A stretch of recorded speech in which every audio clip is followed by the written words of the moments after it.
If you're learning machine learning right now, you have probably heard this advice. Before you learn machine learning, you need to learn mathematics. And then you search for mathematics for machine learning, and suddenly you're watching a 3-hour lecture about eigenvectors.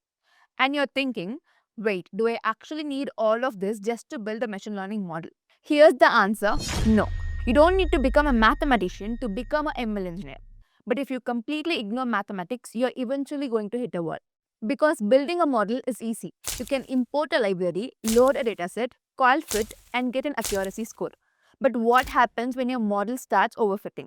What happens when the loss refuses to decrease? And what happens when your gradients disappear? What happens when changing the learning rate completely destroys training? At that point, randomly changing hyperparameters isn't enough.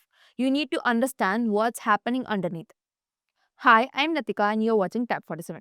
So instead of giving you another generic list of mathematical topics, let's actually go inside a machine learning system and see where mathematics is being used. And then I'll tell you exactly how much of it you need. First, linear algebra. If there's one area of mathematics I tell every serious ML learner to become comfortable with, it's linear algebra. Because machine learning starts with one fundamental problem. How do we represent information mathematically? A computer doesn't understand that an image is a dog. It sees numbers representing pixels. It doesn't understand that a sentence has meaning. The model converts a text into numerical representation. It doesn't understand that a customer is likely to churn. It sees features representing that customer. And these representations are usually organized as vectors. Think of it as a numerical representation of something. A house could be represented using its area, number of bedrooms, age, location, and other features. Now imagine you have a million houses. You don't have one vector anymore, you have millions of vectors. And now you're dealing with matrices and higher dimensional tensors. This is why understanding dimensions and shapes is incredibly important in ML. For example, when you're working with a transformer, you might have something conceptually like batch size into sequence length into embedding dimension. You need to understand what each of these dimensions represent. Because if your tensors have the wrong shape, your model isn't going to magically figure it out, you'll get an error. And understanding tensor shapes is one of those things that separates someone who is just following a tutorial from someone who actually understands deep learning. Now, what is the model doing with these vectors? It's transforming them. A neural network takes an input representation, applies learned weights to it, adds biases, and produces another representation. Then another layer transforms that representation, then another. That's essentially what deep neural networks are doing: repeated mathematical transformations of representations. And it's one of the most important operations involved in matrix multiplication. This isn't some boring mathematical operation from school that ML engineers never use. It's one of the fundamental computations behind neural networks. And this is also why GPUs are so important. Modern GPUs are extremely good at performing huge numbers of these numerical operations in parallel. Now take an LLM. Your sentence gets broken into tokens. These tokens are converted into embeddings. The embeddings are vectors. The transformer repeatedly transforms those vectors, attention compressed representation. Linear layers transform them, and eventually the model produces another numerical representation from it, predicts the next token. So when you're learning embeddings, neural networks, attention and transformers, you're already doing linear algebra. You just might not see it because PyTorch is doing the calculations for you. You don't need to become a linear algebra researcher, but you should absolutely understand vectors, matrices, dimensions, dot products, matrix multiplication, and how these operations transform data. And later, if you got into things like PCA and dimensionality reduction, concepts like eigenvectors and eigenvalues become much more useful. The important question isn't, can I calculate this matrix by hand? It is, do I understand what this operation is doing to my data? Then we have calculus. This is where people usually panic. Someone says you need calculus for machine learning, and suddenly people think they need to solve pages of integration problems. You don't. The most important role calculus plays in ML is helping us understand how models learn. Let's say you have trained a neural network, it makes a prediction, the prediction is wrong. So we need to measure how wrong it is. That's the loss. But now comes the interesting question: how do we improve the model? A modern neural network might have millions or billions of parameters. Which parameters should change and how much should they change? And in which direction? This is where derivatives become incredibly useful. A derivative tells us how sensitive one quantity is to changes in another. In ML, we can essentially ask, if I change this parameter slightly, how does the model's error change? Do that across the parameters and you get gradients. And gradients give the optimizers information about how the parameter should move to reduce the loss. This is the basic idea behind gradient descent. The model repeatedly makes predictions, calculates the loss, calculates gradients, updates parameters, and does it again millions of times. That's calculus directly driving model training. And then there's backpropagation. This is where calculus becomes even more interesting. Imagine a neural network with dozens of layers. The final prediction is wrong. And how does the model figure out which parameters on all those layers connected that error? It works backward. The network takes the error at the output and propagates information backward through the computational graph. Each layer gets information about how much it computes contributed to the final error, and then that information is used to calculate how its parameters should change. This is called backpropagation. And the mathematical idea that makes this possible is the chain rule. You don't have to manually calculate all this. Frameworks like PyTorch use automatic differentiation to build a computational graph and calculate the gradients for you. So when you write loss.backward, you're essentially telling the framework calculate how this loss depends on all the parameters that produced it. That's a very different way of thinking about neural networks. You're no longer thinking the model somehow learns. You're thinking the model calculates how each parameter contributed to the error, then uses that information to update itself. And this is where training problems become unstandable.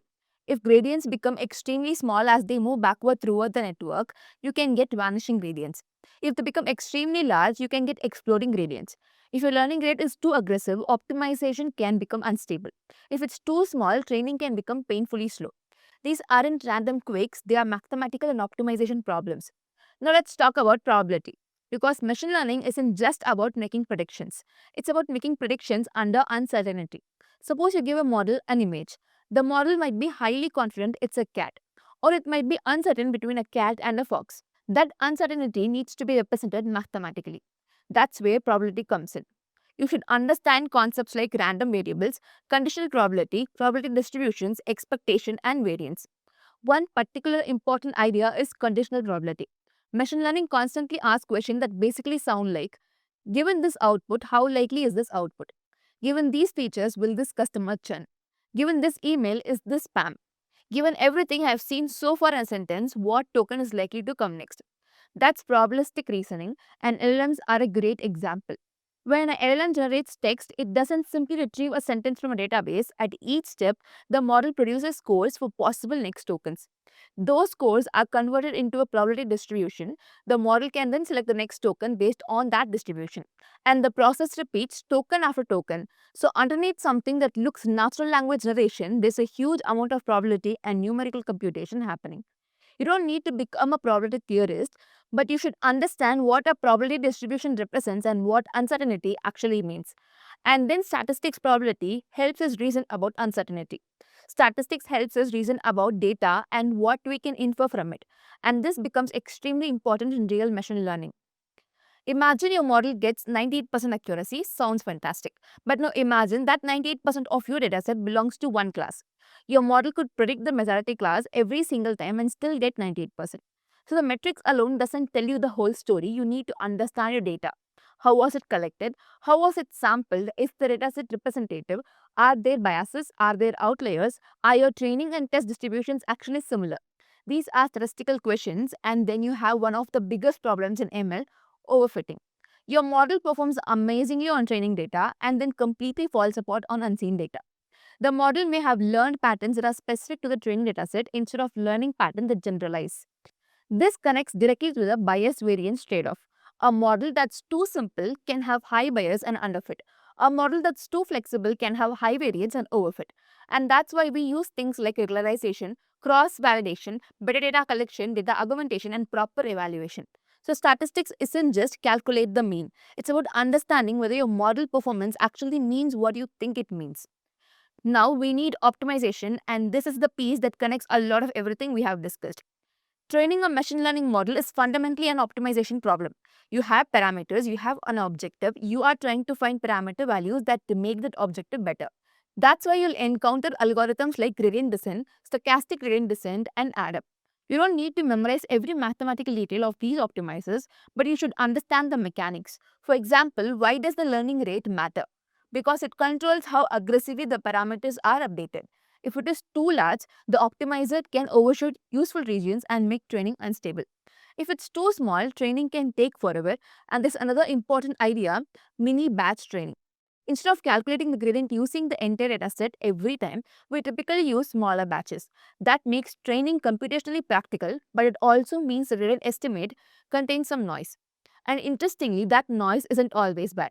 It can sometimes help optimization explore the loss landscape. Then you have optimizers like Adam that adapt the updates for different parameters based on information accumulated during training. This is where optimization becomes more than just use Adam because everyone uses Adam. You actually understand what the optimizer is trying to accomplish. Now put everything together, and here's the part I really want you to understand. These aren't four separate mathematical subjects, they are interacting inside modern deep learning. Take a transformer. First, your text get converted into tokens. Those tokens become numerical embeddings, linear algebra. Those embeddings are transformed through neural networks, more linear algebra. Attention calculates relationships between different token representations, again more algebra. The model produces scores for possible next tokens. Those scores are converted into probability distribution. Probability. The predicted distribution is compared against the correct token using a loss function. Then the model calculates how its parameters contribute to that loss. Again, calculus. These gradients are passed to an optimization. The parameters are updated, and then the entire process happens again across huge datasets for millions or billions of parameters. So when you're looking at something as advanced as an LLM, you're not looking at some completely new mathematical universe. You're looking at linear algebra, probability, calculus, statistics, and optimization working together at enormous scale. So how much math do you actually need? If you're a beginner, don't spend a year learning mathematics before touching ML. Start with linear algebra. Understand vectors, matrices, dimensions, dot products, and matrix multiplication. Then understand derivatives, gradients, loss functions, and gradient descent. Then learn probability, understand distributions, conditional probability, expectation, and variance. Then learn statistics. Understand sampling, correlation, bias, variance, overfitting, and model evaluation. That's enough to start building serious ML project. But if you want to become an ML engineer, go deeper. You should understand how neural network layers transform representation. You should understand backpropagation and automatic differentiation. You should understand optimization and training dynamics. You should understand probability distribution and likelihood, and regularization and generalization. And most importantly, when your model fails, you should have enough mathematical intuition to ask why, not just randomly change 5 hyperparameters and hope something works. And if you want to do ML research, that's where the requirements become much deeper. You may need advanced linear algebra, multivariable calculus, probability theory, optimization theory, statistical learning theory, information theory, and numerical methods.